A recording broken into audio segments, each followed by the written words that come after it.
Have you ever looked at your dating history and thought, how do I keep ending up with the same person in a different body? If that question stings a little, stay with me. Tonight on Relationship Radar, we're diving into why smart, self-aware people like you still get pulled toward the wrong dynamics, and how to change that without losing the spark. This isn't about blaming your exes or shaming your patterns. It's about finally understanding the psychology running quietly in the background. Attachment wounds disguised as butterflies, anxiety masquerading as chemistry, and childhood roles echoed in late-night texts. Over the next 12 minutes, we'll follow one story, someone you might recognize in yourself, and unpack the invisible scripts guiding who you swipe right on, chase, or ignore. By the end, you'll see attraction differently, and you'll have tools to choose better without killing the romance. Ready to find out who's really picking your partners, you or your unconscious? Meet Maya, 28, smart, kind, emotionally aware, and stuck in a loop. Every few months she meets a guy like Liam, charismatic, witty, a little mysterious, big on vibes, light on clarity. Their first date is electric. He asks deep questions, holds eye contact, mentions therapy, chemistry, off the charts. But notice the dynamic, he shares just enough to feel intimate, then redirects. When she leans in emotionally, he jokes it away. Her body reads this as exciting. Why? Because her nervous system has learned to confuse emotional unavailability with value. The harder it feels to get close, the more special it must be, right? That quiet rush in Maya's chest isn't a soulmate signal. It's anxiety dressed up as destiny. And it's not random. There's a pattern underneath. In the next shot, we'll zoom into the psychological roots of this, chasing the almost attraction, and why your brain keeps voting for it. So what's actually happening? Three big forces quietly shape who we feel drawn to: attachment style, familiarity, and reward loops. First, attachment. If you grew up with love that was inconsistent, you may have developed an anxious or avoidant pattern. Your body literally recognizes unpredictability as normal love. Second, familiarity. Our brains love what feels known, even when it hurt us. A partner who is emotionally hot and cold can feel oddly comforting because they match an old script. And third, reward loops. That intermittent reinforcement, affection, then distance, lights up the same dopamine circuits as gambling. You start chasing the high of their next text. None of this means you're broken. It means your psychology is doing its job a little too well, repeating what it thinks keeps you safe. Next, we'll drop back into Maya's story and watch these forces play out in real time so you can start spotting them in yours. 2 weeks in, Maya is hooked but unsettled. Liam sends long, poetic voice notes at midnight, then vanishes for a day. He calls her different, hints at a future, but dodges real plans. Her friends hear the story and say, red flag. Her body hears it and says, work harder. That's the intermittent reinforcement kicking in. Each inconsistency pulls her deeper because when his affection finally hits, it feels like a win she earned. At work, she's a leader. In love, she's suddenly chasing a gold star. This push-pull is not evidence of a special connection, it's a psychological slot machine.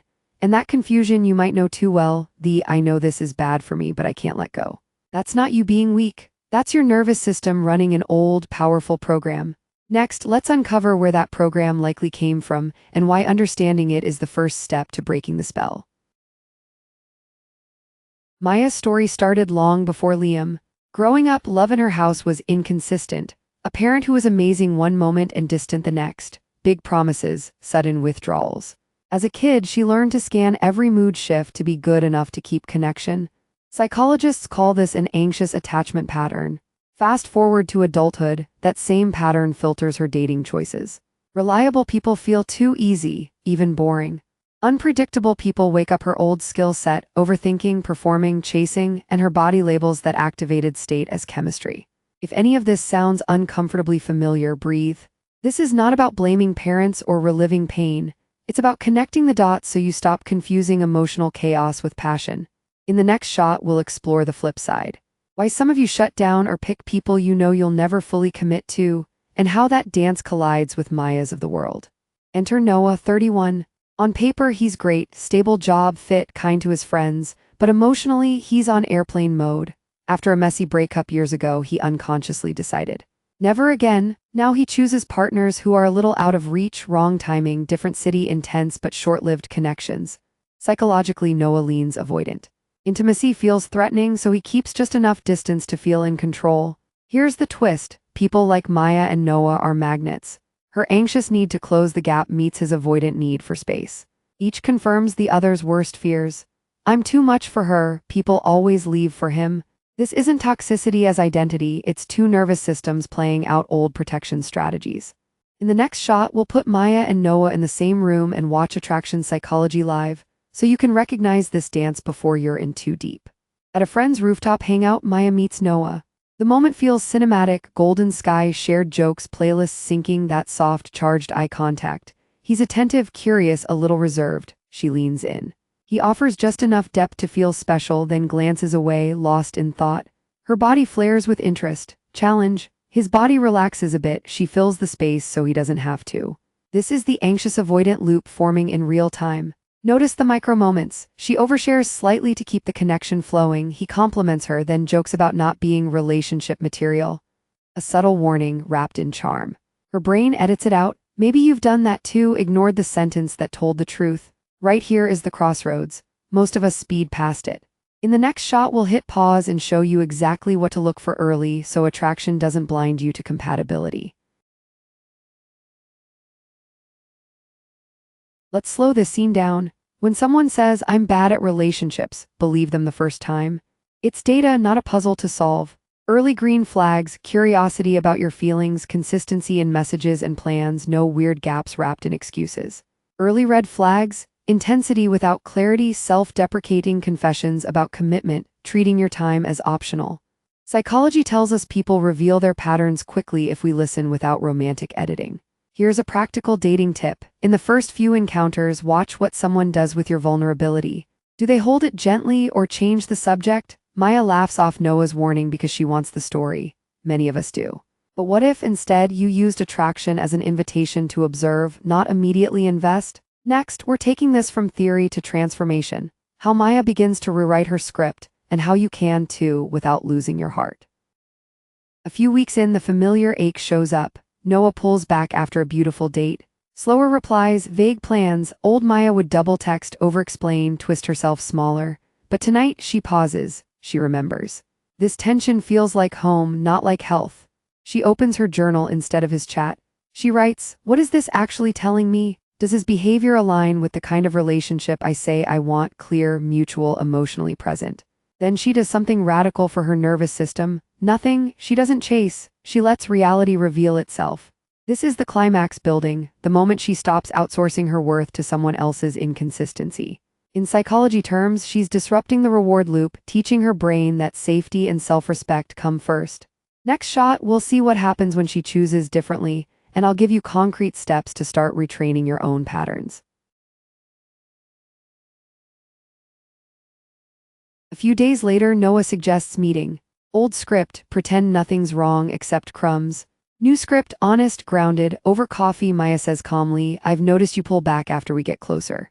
I'm looking for something consistent and emotionally available. If that's not where you are, that's okay, but I won't keep investing halfway." No drama, no accusation, just clarity.